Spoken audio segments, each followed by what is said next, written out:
Bismillahirrahmanirrahim. Assalamualaikum warahmatullahi wabarakatuh. Alhamdulillah, wassalatu wassalamu ala rasulillah wa ala alihi wa sahbihi wa man wala wa ba'du.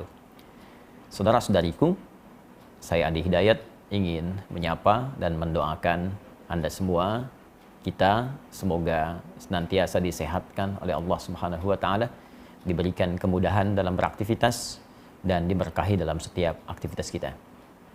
Hari-hari ini telah masuk banyak pertanyaan, pesan kepada kami terkait dengan pelaksanaan ibadah dalam kondisi tersebarnya wabah, khususnya terkait dengan COVID-19 atau virus corona. Saya melalui ini ingin menegaskan, khususnya bagi umat Islam, bahwa dalam kehidupan berbangsa, bernegara, dan konteks ibadah berjamaah, kita memiliki wakil di Majelis Ulama Indonesia untuk memberikan pandangan dan solusi bagi persoalan keumatan, sehingga tidak setiap orang bisa memberikan fatwa pada situasi-situasi yang dibutuhkan wakil umat untuk memberikan pandangan.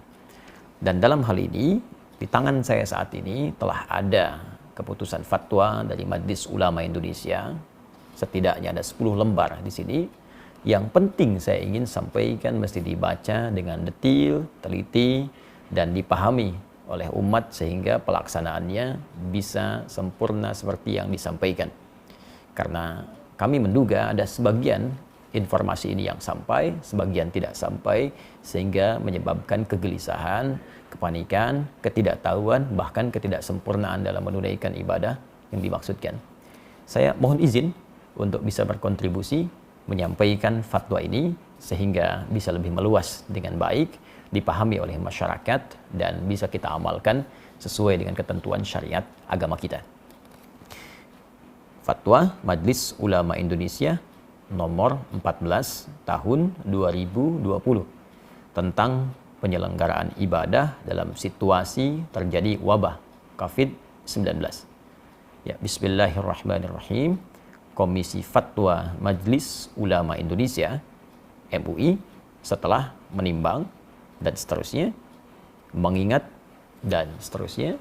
Jadi di sini ada adab atau kaidah-kaidah fatwa yang memang mesti disusun demikian, dan ini sudah standar dari mulai pertimbangan kasusnya seperti apa, mengingat ini terkait dengan dasar hukumnya, baik firman Allah ataupun hadis-hadis Nabi Sallallahu Alaihi Wasallam. Jadi nanti Anda bisa lihat dasar dalil argumentasinya, karena seorang alim, apalagi kumpulan semuanya menjadi ulama, tentu tidak akan berfatwa sembarangan kecuali mengacu pada dasar hukum. Ini disebutkan di sini dari halaman pertama dalil-dalilnya, ya, hadis-hadisnya, bahkan ada terjemahannya. Kita bisa akses dan bisa baca bersama sampai disebutkan ke 5 sampai 6 halaman pertama. Ya, 5 halaman masih dalil. Ini fase mengingat sampai di halaman ke-6 memperhatikan. Nah, jadi ada dalil sampai 6 halaman Al-Quran, hadis, kemudian kaidah-kaidah fikih, usul fikih. Nah, jadi tidak boleh sembarangan orang ngasih fatwa, kalau tak tahu kaidah jangan memberikan fatwa. Jadi Al-Quran sumber hukum, hadis sumber hukum. Bagaimana sumber itu menjadi produk hukum, ada kaidah. Nah, sehingga menjadi produk fikih yang bisa kita amalkan bersama. Ini kaidahnya disebutkan, kemudian memperhatikan pendapat-pendapat ulama. Jadi merujuk sehingga semua keilmuan ini aspeknya punya sanad, bersambung kepada ulama-ulama sebelumnya yang mendekati kepada isyarat-isyarat Nabi Sallallahu Alaihi Wasallam. Jadi penting merujuk kepada ulama-ulama untuk mengamalkan hadis Nabi, ya, wa innamal ulama warathatul anbiya, dan ulama itu pewaris Nabi, ya, para nabi, khususnya Nabi Muhammad Sallallahu Alaihi Wasallam. Jadi setelah kemudian memperhatikan pendapat para ulama sebelumnya, kasus-kasus yang terjadi sebelumnya, karena penanganan wabah kekinian itu tidak akan pernah terlepas dari situasi wabah di masa lalu yang pernah terjadi, dan bagaimana penanganan fikihnya, dari situ kemudian dirujuk sampai keluarlah di halaman ke-8 tentang fatwa hukumnya, menetapkan. Saya mohon izin untuk masuk ke dalam langsung fatwanya dan langsung membacakan sehingga kita mengetahui dengan baik. Memutuskan menetapkan fatwa tentang penyelenggaraan ibadah dalam situasi terjadi wabah COVID-19. Ini penting dibaca secara keseluruhan. Pertama, ketentuan umum. Ya, dalam fatwa ini yang dimaksud dengan COVID-19 adalah coronavirus disease, ya, penyakit menular yang disebabkan oleh coronavirus yang ditemukan pada tahun 2019. Jadi fatwa ini terkait dengan wabah virus corona atau COVID-19. Kedua, ketentuan hukum. Jadi tadi ketentuan umumnya untuk memberikan batasan bahwa fatwa ini dikeluarkan hanya terkait dengan masalah ini saja. Bagaimana ketentuan hukumnya? Tolong perhatikan dengan baik. Di sini ada 9 poin. Ingat betul. Jadi bukan 1-2 yang Anda cuplik lantas Anda sampaikan atau sebarkan atau di broadcast atau memberikan dasar kepada MUI tapi sebagian saja yang dicuplik. Itu pun penting dipertimbangkan kembali. Saya bacakan satu-satu. 1. Setiap orang wajib melakukan ikhtiar, menjaga kesehatan dan menjauhi setiap hal yang dapat menyebabkan terpapar penyakit karena hal itu merupakan bagian dari menjaga tujuan pokok beragama atau ad-darurat al-khams, ya, ad-daruriyah al-khams. Ini bagian pertama. Jadi meminta kita semua berikhtiar, jaga kesehatan kita, jaga baik-baik kondisi kita. Kalau kita mengambil kepada bagian-bagian sebelum yang disampaikan, jelas sekali ada anjuran langsung dari Nabi, kalau sudah tahu wilayah yang terjangkit jangan masuk ke situ, dari wilayah itu jangan keluar. Ya, ini bagian dari menjaga kehidupan kita dan nanti turunannya kita akan lihat seperti apa proses yang dimaksudkan.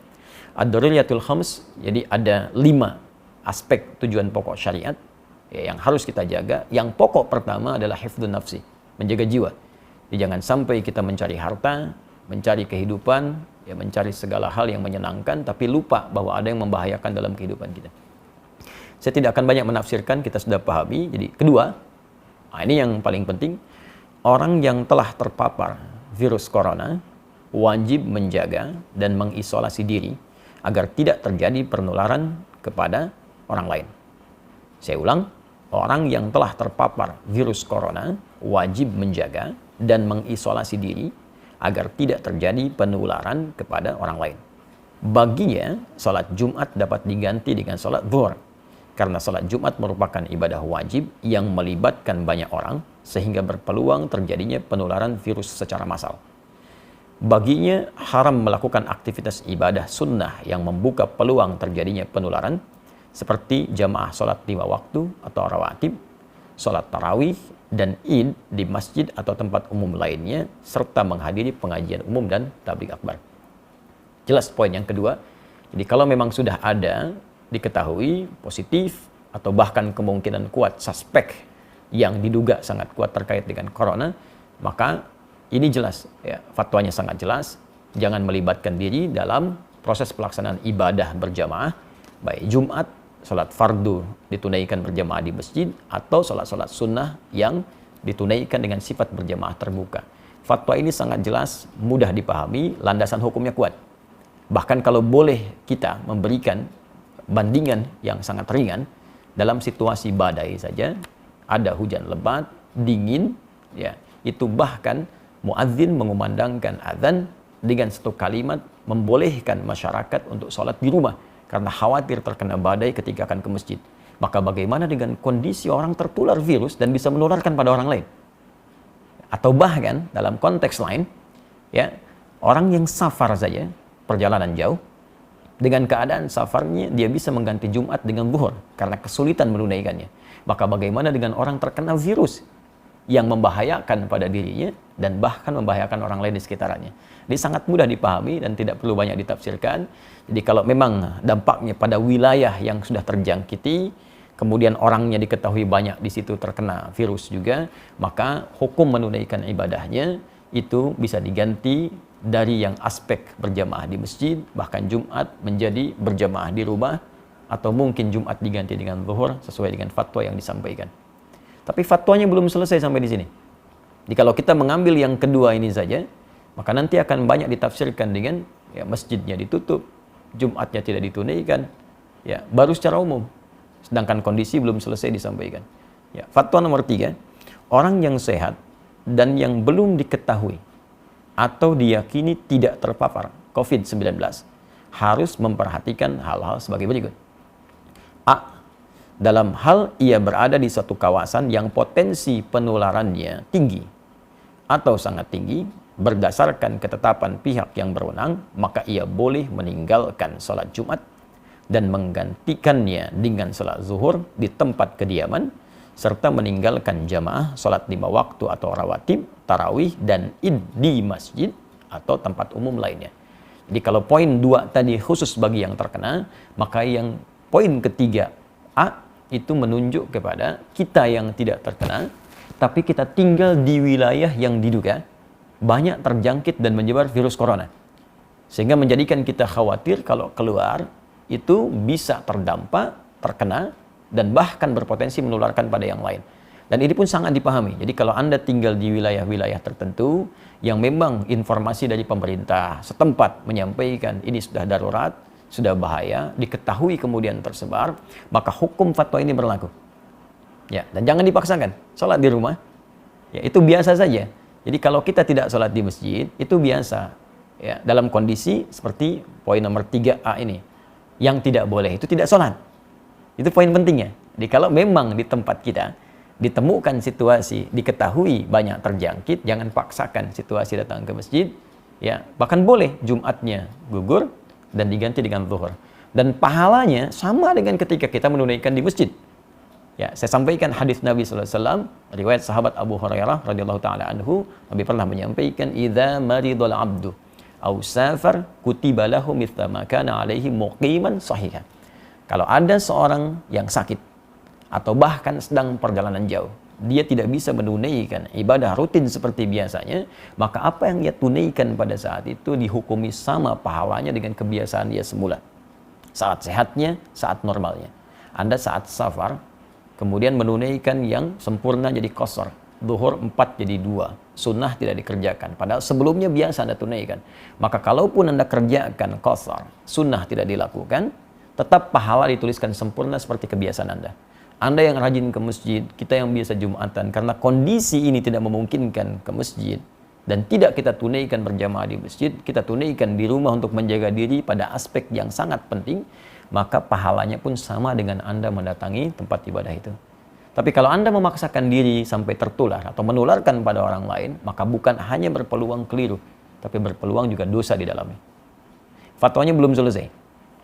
Pada poin B, dalam hal ia berada di suatu kawasan yang potensi penularannya rendah. Tolong disimak baik-baik. Dalam hal ia berada di suatu kawasan yang potensi penularannya rendah, berdasarkan ketetapan pihak yang berwenang, maka ia tetap wajib menjalankan kewajiban ibadah sebagaimana biasa dan wajib menjaga diri agar tidak terpapar COVID-19 seperti tidak kontak fisik langsung, bersalaman, berpelukan, cium tangan, kemudian membawa sejadah sendiri dan sering membasuh tangan dengan sabun. Nah, ini penting dibacakan bagian kedua ini supaya kita mengetahui ya, bahwa fatwanya belum selesai. Jadi kalau di wilayah kita berdasar keterangan dari aparatur setempat, ya pemerintahan setempat menyampaikan di wilayah ini baik, di wilayah ini diduga kuat belum tersebar atau kecil kemungkinannya, maka kita berjamaah seperti biasa. Jadi tidak harus menutup tempat ibadah. Jumat berlangsung, ya ibadah 5 waktu berlangsung, dan kehati-hatian tadi kita lakukan. Ya, kita hindari kontak fisik secara langsung, bersalaman, atau kemudian tadi membawa sejadah sendiri, menggunakan hand sanitizer, ya. Nah, itu kita lakukan. Tapi jangan latah kemudian masjid ditutup, Jumat tidak ada, sehingga seakan-akan sunyi dari ibadah. Nah, hanya mungkin di fatwa ini juga, ini kami mengusulkan. Ya, kami mengusulkan kepada pemerintah di daerah-daerah setempat dengan berkoordinasi dengan pusat, ini mungkin menyampaikan kepada masyarakat transparansi data yang terbuka. Sehingga tidak terjadi kepanikan di masyarakat dan mengetahui tempat ini ada suspek, tempat ini aman, sehingga dengan itu masyarakat mudah untuk bisa menentukan sikap sehingga tidak hadir kepanikan. Nah, saya tidak tahu nih tempat saya aman atau tidak. Nah, karena itu kita aktif untuk bisa bertanya apakah di tempat kita situasinya seperti apa, amankah atau kurangkah atau berbahayakah. Ya, ini ada sebagian tempat yang sudah cukup bagus mengupdate kepada kita ya, situasi perkembangan coronanya, ya saya ambil, dan ini menjadi patokan bagi kita untuk bisa mempraktekkan fatwa Majelis MUI ini, Majelis Ulama Indonesia ini. ya untuk bisa mempraktikkan fatwa Majelis Ulama Indonesia ini. Ya, daerah mana yang berlaku poin 3A, daerah mana berlaku poin 3B. Sambil contoh misalnya ini kita bisa akses bersama tentang penyebaran corona di Jakarta. Ya, ini sudah di-upload jadi informasi terbuka bagi publik. Jadi ada di corona.jakarta.go.id. Ini disebutkan peta sebaran kasus positif COVID-19 DKI Jakarta. Ya. Jadi sampai hari ini ya disebutkan teman-teman sekalian, ini petanya sudah merah semua tuh. Dan dijelaskan. Ya, ke bawahnya dijelaskan kelurahannya di mana, rumah sakit penanganannya di mana, hasil pantauannya sampai tanggal kemarin 18 Maret pukul 18 seperti apa, jumlah kasusnya berapa, positif titik kelurahan bagaimana, yang menunggu hasil, yang positif bisa kita akses. Bahkan Anda tinggal di mana, ini tinggal diklik titik merahnya, tuh, keluar. Kelurahan mana, terjangkit atau tidak, tapi ini kondisinya kita bisa tetapkan melalui Fatwa Majelis Ulama Indonesia, masuk kondisi yang mana. Kalau sudah merah seperti ini semua, saya kira bisa diusulkan Majelis Ulama setempat di wilayah Jakarta duduk dengan pemerintahan Provinsi DKI Jakarta, lantas memberikan himbauan pada masyarakat sesuai situasi kondisi ini. Ini yang bisa kita lakukan. Dan daerah-daerah lain berkoordinasi ya, dengan pusat, diberikan instruksi yang jelas, dari wilayahnya kemudian memberikan gambaran ke masyarakat. Pertimbangan-pertimbangan lain kita serahkan ya, pada pengelola dan pengatur stakeholder di bangsa, di negara. Tapi kewaspadaan kita sebagai tanggung jawab bagian dari masyarakat, kita turut aktif untuk bisa mengimplementasikan instruksi dimaksud dengan barangkali menjaga diri kita dan menyesuaikan dengan kondisi-kondisi tadi. Kita bertanya, Anda yang di Jawa, Jawa Barat, Jawa Tengah, Jawa Timur, Jakarta, Jogja, dari Sabang sampai dengan Merauke, kita ketahui wilayah kita, baru kita terapkan fatwa yang dimaksudkan ini. Dan disinilah pentingnya para ulama juga dilibatkan untuk memberikan pendampingan ke masyarakat. Ya, saya ingin tegaskan situasi sekarang ini berdampak luas ke fikih. Ya, sekarang yang tingkat meninggal tadi disebutkan di Jakarta sudah 15. Nah, bagaimana cara menyolatkannya? Cara memandikannya? Bahkan ada beberapa kasus di masyarakat yang masuk rumah sakit, kemudian juga sudah tidak tertampung. Ada lagi yang lebih ekstrim, akan disolatkan, dikuburkan, masyarakat tidak menerima karena takut tertular. Nah, ini saya kira kita, para ulama, para ustadz juga mesti terpanggil untuk membantu, bersinergi, dan memberikan pendampingan ke masyarakat, dan berkoordinasi dengan wilayah pemerintahan dengan baik, sehingga kita terjadi kesatuan, perpaduan, dan sinergi yang baik, satu dengan yang lainnya. Kemudian, saya bacakan fatwanya, ya. Dalam kondisi dalam kondisi penyebaran COVID-19 tidak terkendali di satu kawasan yang mengancam jiwa, umat Islam tidak boleh menyelenggarakan sholat Jumat. Saya bacakan, umat Islam tidak boleh menyelenggarakan sholat Jumat di kawasan tersebut sampai keadaan menjadi normal kembali, dan wajib menggantikannya dengan sholat zuhur di tempat masing-masing. Demikian juga tidak boleh menyelenggarakan aktivitas ibadah yang melibatkan orang banyak dan diyakini dapat menjadi media penyebaran COVID-19 seperti jamaah sholat 5 waktu atau rawatib, sholat tarawih dan id di masjid atau tempat umum lainnya, serta menghadiri pengajian umum dan majlis taklim. Ini nomor 4 ini dalam kondisi penyebaran COVID-19 tidak terkendali. Artinya memang sudah mewabah luas, tidak bisa ditangani sama sekali, maka fatwa ini berlaku. Dan ini sudah tidak perlu kita berfatwa lagi. Jadi kalau orang-orang tak paham, sudah diam saja. Ikuti instruksinya, karena ini sudah orang yang pakar yang berbicara. Ya, kadang-kadang kita ini suka aneh. Masalah ekonomi, kita ikut ekonom. Masalah hukum, kita ikut ahli hukum. Ya, masalah untuk bisnis, kita ikut pebisnis. Tapi kalau urusan agama, semua bisa berfatwa. Nah, maka saya tegas ingin menyampaikan, kalau tidak punya ilmu, tak paham, sudah ikuti instruksi yang ada, jangan bikin fatwa masing-masing. Nah, jangan sampai Anda bisa mengatakan misalnya, mohon maaf, ini kan bagian dari ibadah itu wajib kalau wafat sedang dalam keadaan sholat. Wafat itu tidak ada kaitan dengan virus atau yang lain. Kalau sudah tiba ajal ya wafat. Tapi ketentuan syariat mesti kita ikuti. Nabi saja meminta kita untuk menjaga diri. Anda bukan Nabi, bukan Rasul, menganjurkan sesuatu yang bertentangan. Maka itu sangat hal yang tidak diharapkan. Mohon izin saya meneruskan. 5. Dalam kondisi penyebaran COVID-19 terkendali. Nah ini, tolong catat juga ini. Dalam kondisi penyebaran COVID-19 terkendali, umat Islam wajib menyelenggarakan sholat Jumat dan boleh menyelenggarakan aktivitas ibadah yang melibatkan orang banyak seperti jamaah salat 5 waktu atau rawatib, salat tarawih dan id di masjid atau tempat umum lainnya, serta menghadiri pengajian umum dan majlis taklim dengan tetap menjaga diri agar tidak terpapar COVID-19. Nah, jadi kalau di wilayah-wilayah yang diketahui, sekali lagi, transparansi data, informasi yang dibuka ke publik, setidaknya menyampaikan ini wilayah ini terpapar, wilayah ini tidak. Sehingga kita bisa petakan, oh ini yang tidak, yang aman, maka berlaku fatwa yang ini. Ini yang terkendali, tetap Jumatan. Masjid dibuka. Jadi jangan sampai syiar-syiar ibadah itu hilang, tertutup. Nah, jangan dipukul rata fatwa ini bagi semua kondisi yang sekiranya terjadi perbedaan keadaan di dalamnya. 6. Pemerintah menjadikan fatwa ini sebagai pedoman dalam menetapkan kebijakan penanggulangan COVID-19 terkait dengan masalah keagamaan dan umat Islam wajib menaatinya. Nah, ini sudah tidak perlu saya tafsirkan. Tentunya fatwa ini sudah sampai ke pemerintah kita. Negara kemudian bisa mengambil tindakan dan kita mengikuti sesuai dengan arahan fatwa MUI yang dimaksudkan. 7. Pengurusan jenazah. Ya, tajhiz al-janaiz yang terpapar COVID-19, terutama dalam memandikan dan mengafani, harus dilakukan sesuai protokol medis dan dilakukan oleh pihak yang berwenang dengan tetap memperhatikan ketentuan syariat, sedangkan untuk mensalatkan dan menguburkannya dilakukan sebagaimana biasa dengan tetap menjaga agar tidak terpapar COVID-19. Saya kira ini sangat jelas, ya, dan ini perlu berkonsultasi juga. Ada ulamanya, ada bagian medisnya, dan dijelaskan bagaimana saat menyolatkan tidak tertular, saat memandikan tidak tertular, sehingga dengan itu tidak terjadi kepanikan. Dan saat seorang pun dengan izin Allah sesuai ajal meninggal misalnya, karena terpapar virus ini, dan kita doakan semoga Allah menerima segala amal baik, menjadikan rahmat, ya, menjadikan syahid sesuai janji Nabi Sallallahu Alaihi Wasallam. Nah, tapi yang paling penting adalah dengan jelas semua itu tidak ada kepanikan. Dan kita mengerti apa yang harus kita lakukan. Ya. 8. Tindakan yang menimbulkan kepanikan dan atau menyebabkan kerugian publik seperti memborong dan atau menimbun bahan kebutuhan pokok serta masker dan menyebarkan informasi hoax terkait COVID-19 hukumnya haram.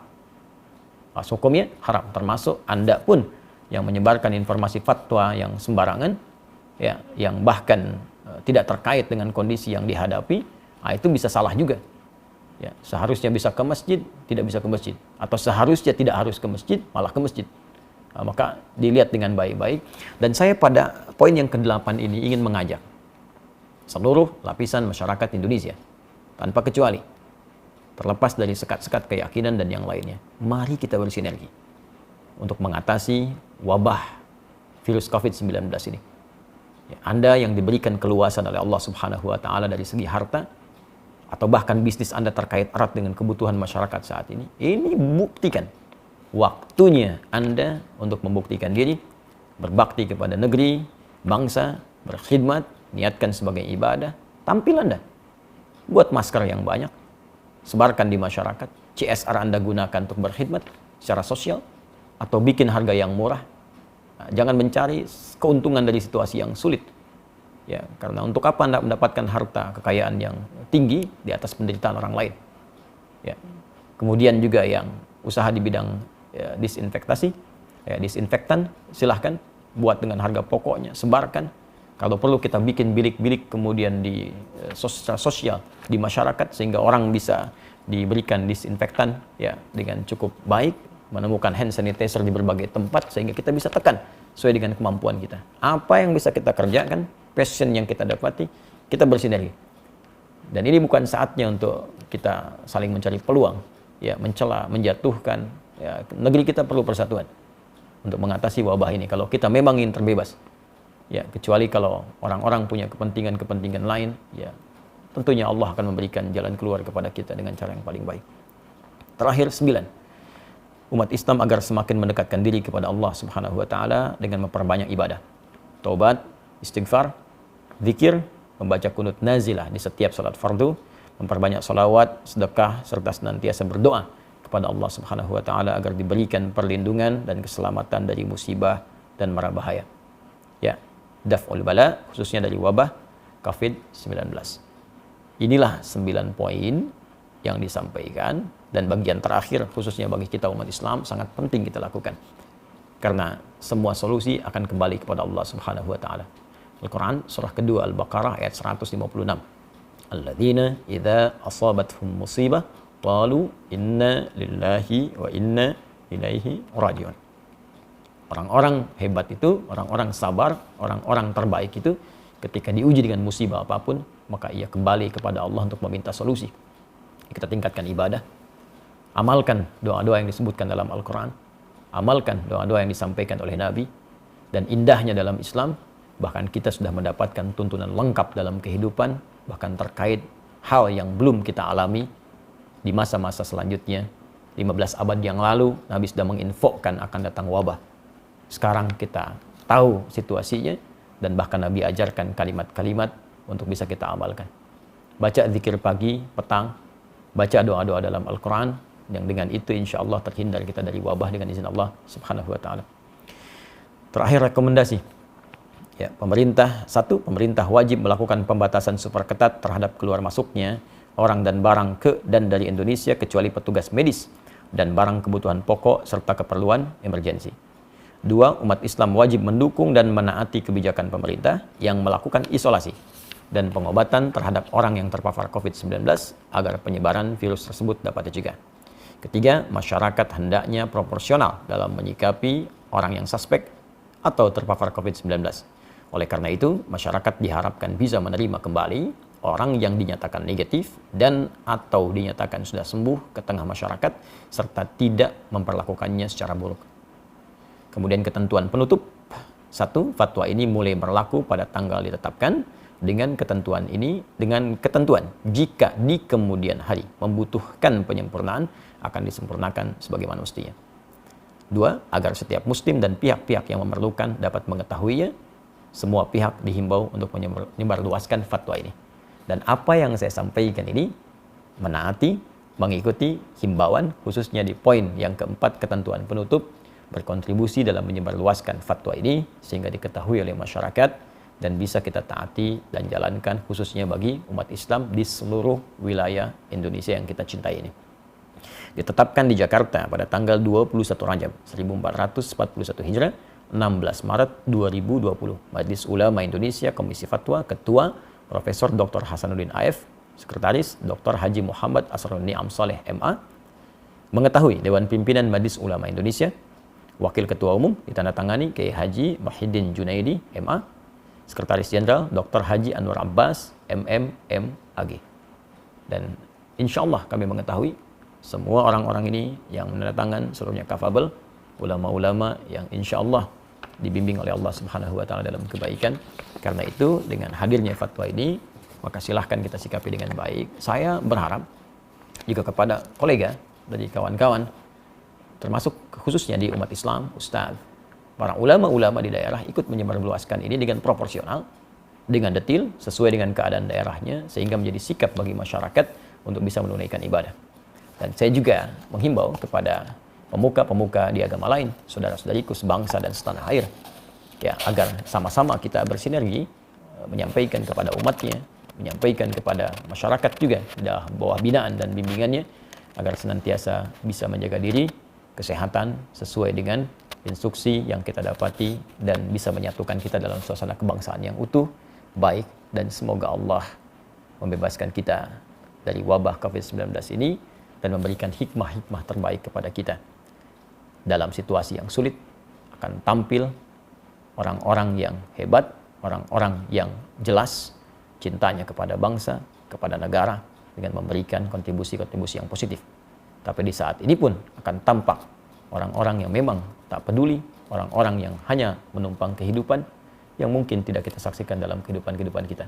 Tapi di atas semua ini, persatuan lebih penting dengan menghindari segala hal yang bisa merusak tatanan kebangsaan kita. Adi Hidayat untuk semuanya. Assalamualaikum warahmatullahi wabarakatuh.